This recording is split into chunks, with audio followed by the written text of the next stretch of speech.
नैनीताल जिले के रामनगर संयुक्त चिकित्सालय से एक ऐसी तस्वीर सामने आई जो न केवल मानवता को झकझोरती है बल्कि स्वास्थ्य सेवाओं के दावों और हकीकत के बीच की खाई को बेनकाब करती है। एक 32 साल का युवक संदीप रावत की बॉडी को अस्पताल से पोस्टमार्टम हाउस तक ले जाने के लिए कोई एम्बुलेंस नहीं थी। नतीजा, उनकी बॉडी को एक ई रिक्शे में रखकर ले जाया गया। ये नजारा न सिर्फ दर्दनाक था बल्कि स्थानीय प्रशासन और स्वास्थ्य विभाग की लापरवाही का जीता जागता सबूत बन गया। बात बीते दिन की है जब बिरुखाल क्षेत्र में एक भीषण सड़क हादसा हुआ। इस हादसे में 2 लोग गंभीर रूप से घायल हो गए। एक व्यक्ति की मौके पर ही मौत हो गई, जबकि संदीप रावत जो गंभीर रूप से घायल थे उनको तुरंत रामनगर के संयुक्त चिकित्सालय लाया गया। अस्पताल में उनकी जान बचाने की हर संभव कोशिश की गई, लेकिन नियति को कुछ और ही मंजूर था। इलाज के दौरान संदीप ने दम तोड़ दिया, लेकिन असली दर्दनाक कहानी तो इसके बाद शुरू होती है। संदीप की बॉडी को पोस्टमार्टम हाउस ले जाना था। ये एक सामान्य प्रक्रिया है जिसके लिए हर अस्पताल में एम्बुलेंस की व्यवस्था होनी चाहिए, लेकिन रामनगर संयुक्त चिकित्सालय में न तो एम्बुलेंस उपलब्ध थी और न ही इसकी कोई व्यवस्था की गई। नतीजतन संदीप की बॉडी को एक ई रिक्शे में रखकर पोस्टमार्टम हाउस ले जाया गया। स्थानीय लोगों और प्रत्यक्षदर्शियों के लिए ये दृश्य किसी सदमे से कम नहीं था। एक ओर सरकार स्वास्थ्य सेवाओं को बेहतर बनाने के बड़े बड़े दावे करती है, दूसरी ओर एक बॉडी को सम्मानजनक तरीके से ले जाने के लिए एक एम्बुलेंस तक उपलब्ध नहीं थी।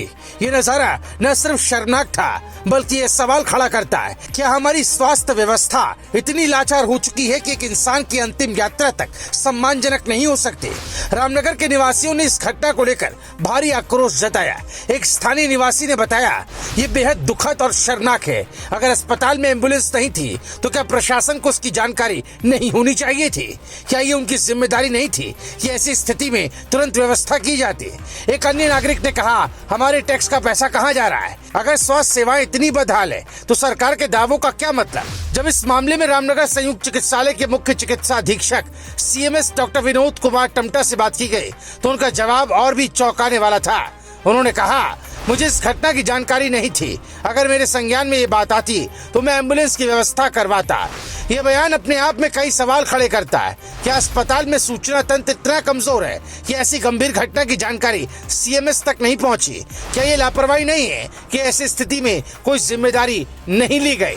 एक तरफ सरकार आयुष्मान भारत और अन्य स्वास्थ्य योजनाओं के जरिए विश्व स्तरीय स्वास्थ्य सेवाओं के दावे करती है, लेकिन रामनगर की ये घटना इन दावों की पोल खोलती है। अगर एक छोटे से शहर के संयुक्त चिकित्सालय में एक एम्बुलेंस तक उपलब्ध नहीं तो ग्रामीण और दूरदराज के क्षेत्रों की हालत क्या होगी?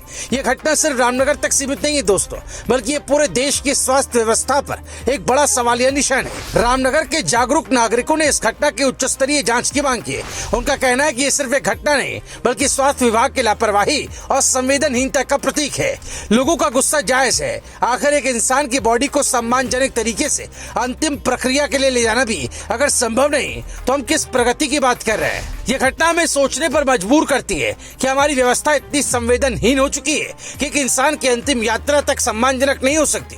क्या स्वास्थ्य सेवाएं सिर्फ कागजों पर ही सशक्त है? ये सिर्फ संदीप रावत की कहानी नहीं बल्कि उन लाखों लोगों की कहानी है जो इस व्यवस्था के लापरवाही का शिकार बनते हैं। इस घटना ने कई गंभीर और जरूरी सवाल खड़े किए हैं जिनका जवाब हर जिम्मेदार व्यक्ति और संस्था को देना होगा। सवाल है, रामनगर संयुक्त चिकित्सालय में एम्बुलेंस की अनुपलब्धता की जिम्मेदारी कौन लेगा?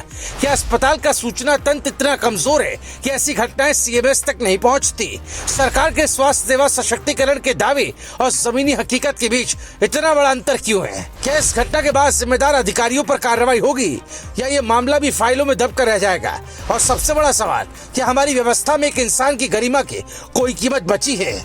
रामनगर की घटना एक चेतावनी है। ये हमें याद दिलाती है कि अगर हमारी व्यवस्था में सुधार नहीं हुआ तो ऐसी तस्वीरें बार बार सामने आएंगी। ये समय है जागने का, सवाल उठाने का और जवाब मांगने का, क्योंकि अगर हम चुप रहे तो ये संवेदनहीनता हमारी सामूहिक चुप्पी का नतीजा होगी।